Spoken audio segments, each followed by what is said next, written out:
Magandang hapon po mga ka-farmers. Andito muli tayo sa ating munting taniman para ngayon natin kukuhanin yung puso na nakita natin na 5 piraso. Yan, makikita nyo sa likod ko.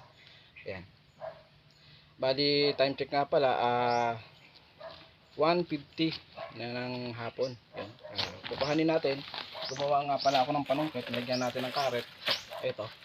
Para masungkit na lang natin. Hindi natin siya makukuha ng maghahagdan tayo kasi mataas. Yan, gumawa tayo ng panungkit. Sana wag magkahiwa-hiwala yung 5 puso para makita nyo paano ba nangyari yon. Tingnan natin mga kaparmers. Kukuhanin.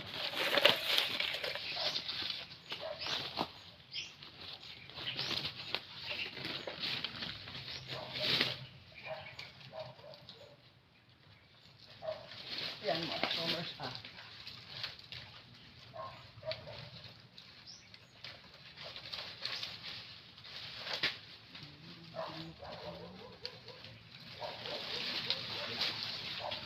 Kabila ang mga kaparmers.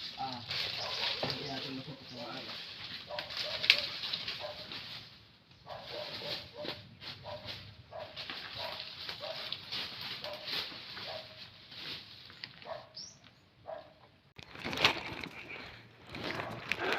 Yan mga ka-farmers, eto nga po yung na-video natin nung nakaraan. Yan mga ka-farmers, ito nga pala yung na-video natin nung nakaraan. Yan, 5 yung puso na nasa dulo. No? Kakaiba mga farmers. Yan, sa mga farmers, meron namang kayong nakitang ganito na 5 puso yung lumabas.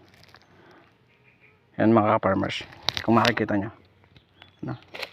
Ngayon lang ako nakakita dito mga ka-farmers. Sa tagal ko nang nagtatrabaho sa lupa, yan, ngayon lang ako nakakita ng